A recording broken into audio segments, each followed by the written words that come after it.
past and the future in synthesis sound design. Let's go.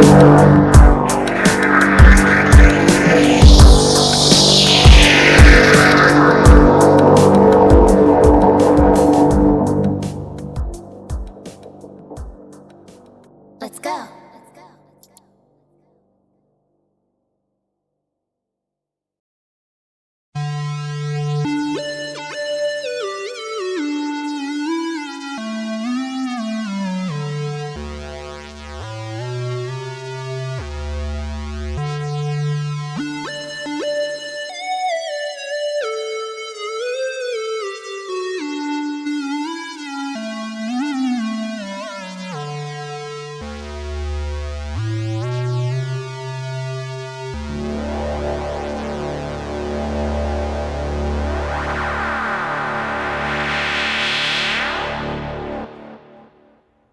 Hi guys, my name is Rich.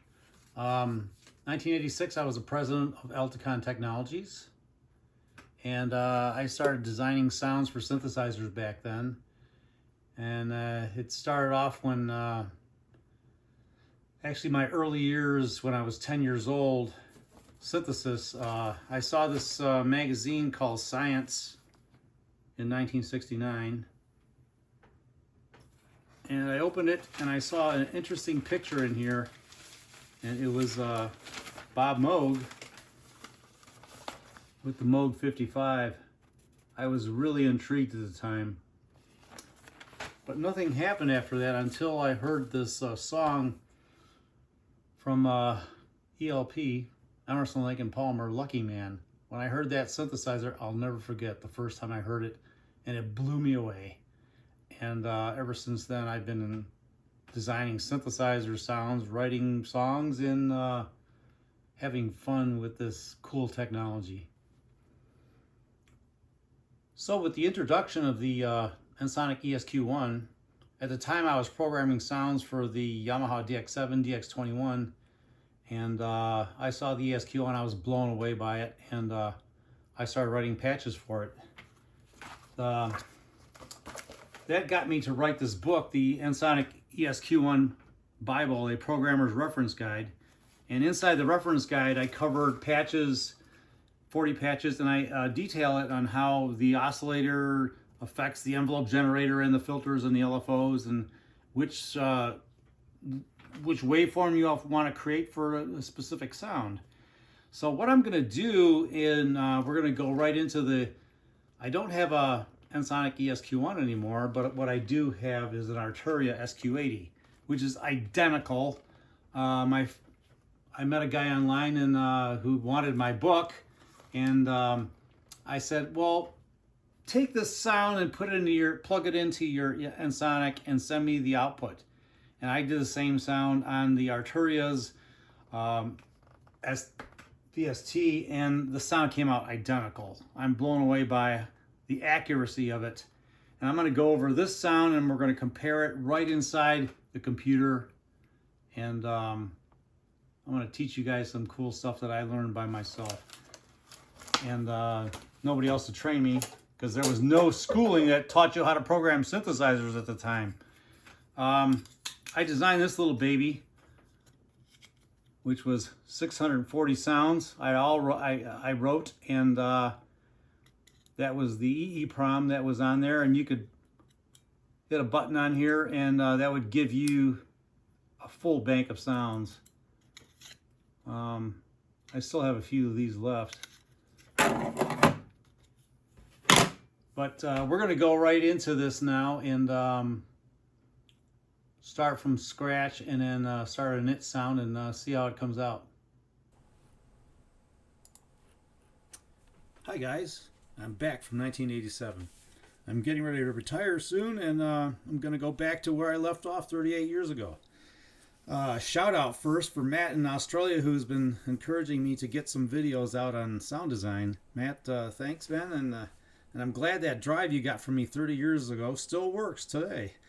That's cool. And another shout out to George in Canada for sending me a recording of the patch called Lambda from my book, in which we're going to go do a direct comparison of the SQ80 and the Arturia SQ80. If you like this format, subscribe and like, and I will put together more videos. This is going to be a basic video taken from, about synthesizers and how they function, and I'm going to use my book as a reference. Let's see. Now, this is going to be the patch that we're going to go over. Let me bring that up first, and you guys can take a screenshot of it and then load it onto your ESQ. Here it is right here, Lambda.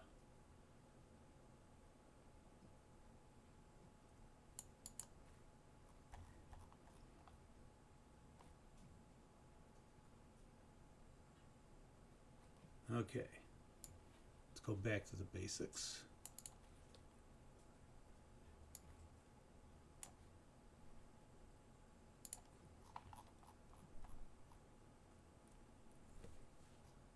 All right. We're going to start off with the oscillator. Oscillator is a circuit that produces a regular repeating waveform which is determined by the pitch or frequency. Unlike most synthesizers of the time, which only had sine, triangle, sawtooth, square, and pulse, and some had noise, the SQ80 came out with 3 oscillators, 6 octaves, and 32 waveforms, not just the standard 6. The unique architecture of Ensoniq's oscillator gives you multiple modulation sources, which is really cool. You can pick a waveform in here under the pull down, and we can modulate this oscillator by just clicking plus. Let's go add an LFO to it, and let's hear the sound.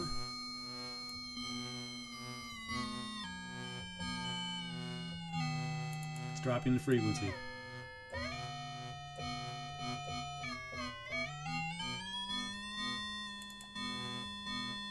Now if we go to LFO1 and increase its speed,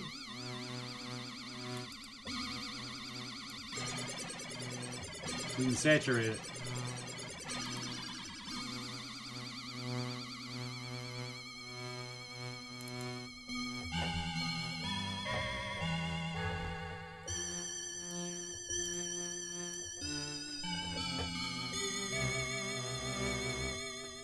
That's how you get that nice sound.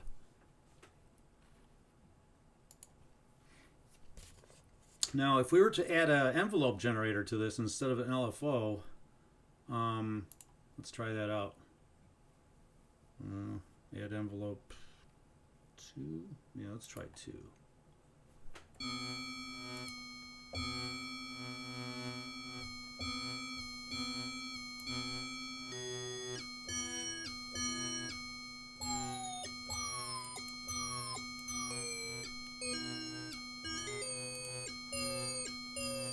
Now, if we change the attack,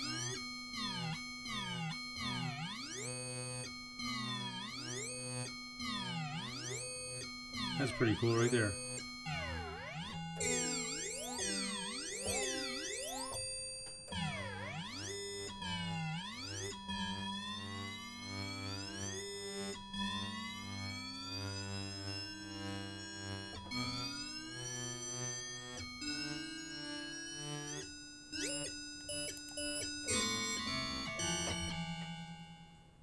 Alright, set this guy down.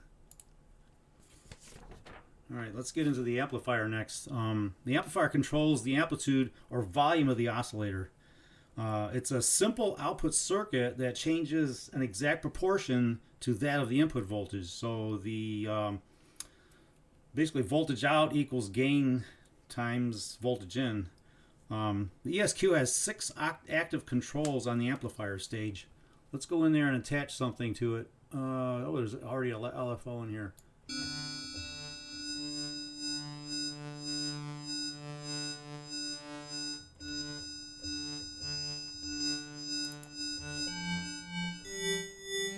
That's the effect you're going to get.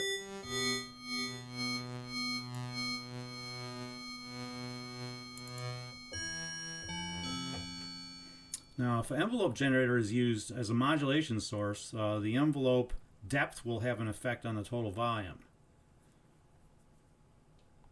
So if we attach that to an envelope generator, let's try envelope 2.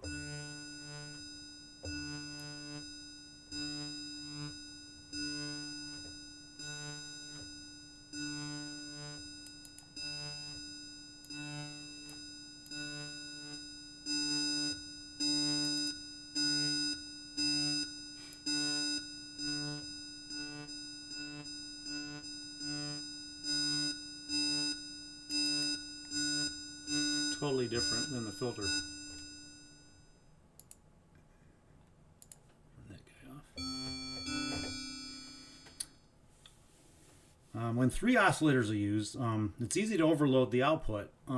So try not to maximize everything. Everybody thinks they want to, it should be all the way up, but sometimes you don't want to go all the way. Just bring it back a little bit, and you'll know that in your mix. You get the overloading effect will increase or decrease depending on the different harmonics and different waveforms that you're using in the sound design too. So let's go over the VCF next. Let's see, let's go to my book here. Filter. Oh yeah, this is interesting. My book looks similar to how they laid it out on here on the design. The filter removes frequencies of the particular value. It defines the harmonics and the tone color of the sound or timbre. This is called a cutoff frequency. It allows frequencies to pass through. So we're at 20. It's not letting anything pass over here.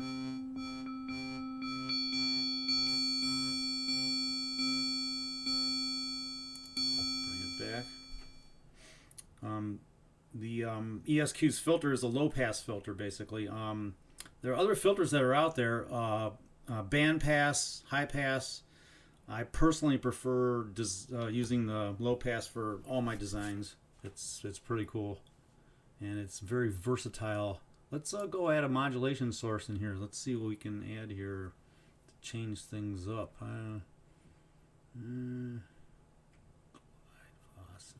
Let's try a LFO.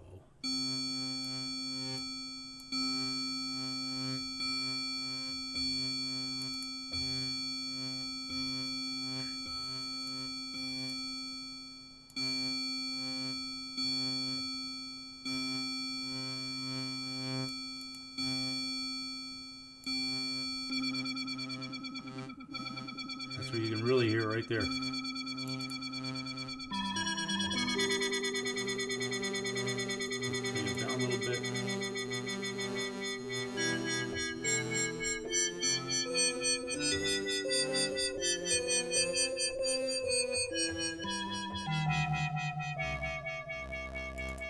Pretty cool effect.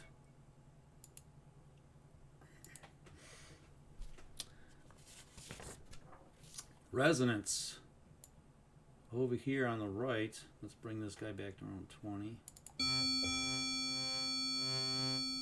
Now this control modifies the shape of the frequency response by changing the resonant peak of the filter. When resonance is at its maximum rate, the filter cutoff frequency is then emphasized over all of our other frequencies.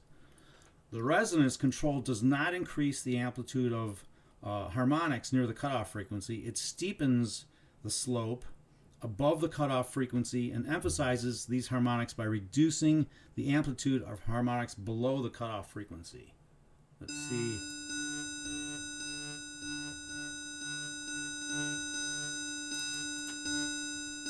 Bring this guy down.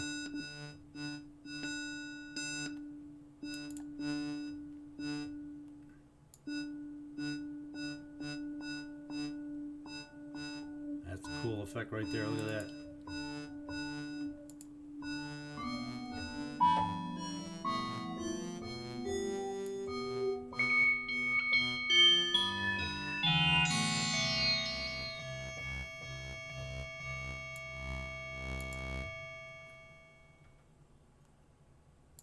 Very neat.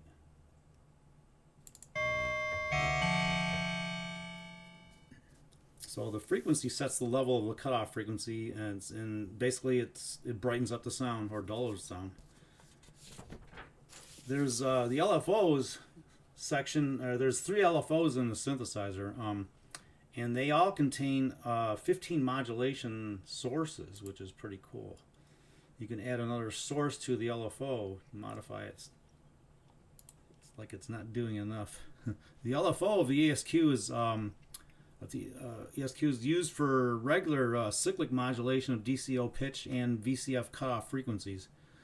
The LFO can be used for effects such as vibrato and growl and wah and trills and tremolo effects. You can set it as low as 0.01 hertz, but that would take forever for that cycle to complete.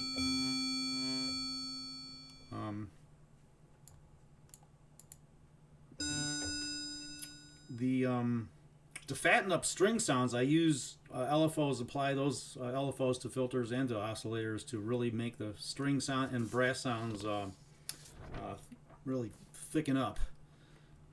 The envelope generator section here is actually, let's bring up the lambda here, page 73.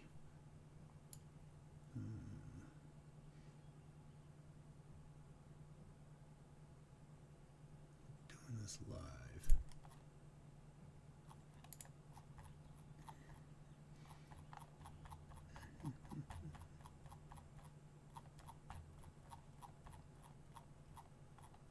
There we go.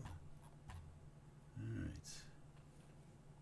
So this is interesting. So let's look at, I entered these parameters earlier. Let me go back and reset this because I've been changing a lot of things here. There we go. So let's look at this envelope 1. Oh, it looks like my drawing. That's interesting. Cool. How about envelope 4? Ooh, same thing. Awesome. Great. An envelope is a shape. It's is a shape that changes the function over time. The SQ is the standard ADSR attack, decay, sustain, release. If we go in here and do this, let's see. Here you go. Here's your attack, decay, sustain, and release.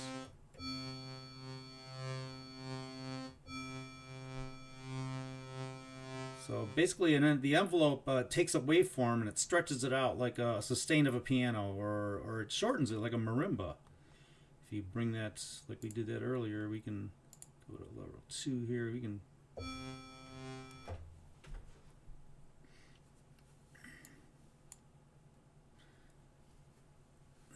So the envelope basically is used to stimulate the sound of a thump of a hammer. Also, you can use it like that. The envelopes control the changes over a period of time. How long it takes for the pitch to reach its maximum level, and how long it holds the level of full volume, and how long it'll decay. We can spend a whole video just on envelopes. There's a lot to talk about there. So let's go in and compare the sound now on Lambda, and I've got a recording here. Let's see this guy up.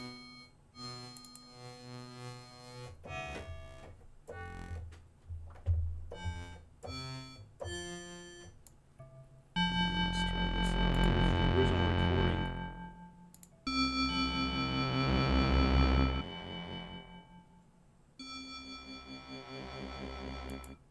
Okay.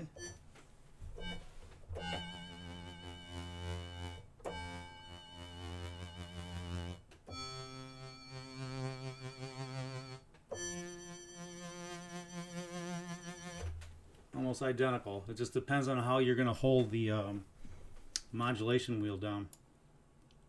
Very good. That's awesome. If you want a copy of my book, go to my website. The go live date is March 31st, 2025. No, not April 1st, because that would be not cool. I would say, oh, April Fools, it didn't go live. No, March 31st, and you'd be able to get a copy of the book out there. In closing, Arturia did an excellent job recreating the Ensoniq SQ80. This is a solid product, as all of theirs are. And visually, it's easier to program. In fact, it comes with an effects section in here. You can get delay and reverb, tape delay, chorusing, flanging, phasing, compressors, bit crushers, parametric EQs, stereo panning, distortion, you name it. You can take this sound and make it sound like something out of this world with just the effects section on here. If you have an Ensoniq ESQ1 or SQ80, I would definitely recommend the SQ80. Getting one. I wish I had my old SQ still this day, but that thing went bye-bye a long time ago. In fact, I have patches in Arturia's V collection for the Modular V. When the Modular V came out, I designed a library of presets and gave 25 of those patches to Arturia, and they're in there in the library. If you get the Modular V and go in there, it's right in the library. You can get my full library of 160 sounds for the Modular V on my website too. So thanks, guys. This is it for now, and let me know what what type of formats you guys want, and we'll put some more stuff together. I'd like to do more videos, and I want to do comparison videos, like coming out with get a mini Moog sound and do the same mini Moog sound on the Modular V, or do the same mini Moog sound on the SQ80. So that's it for now. Thanks, guys.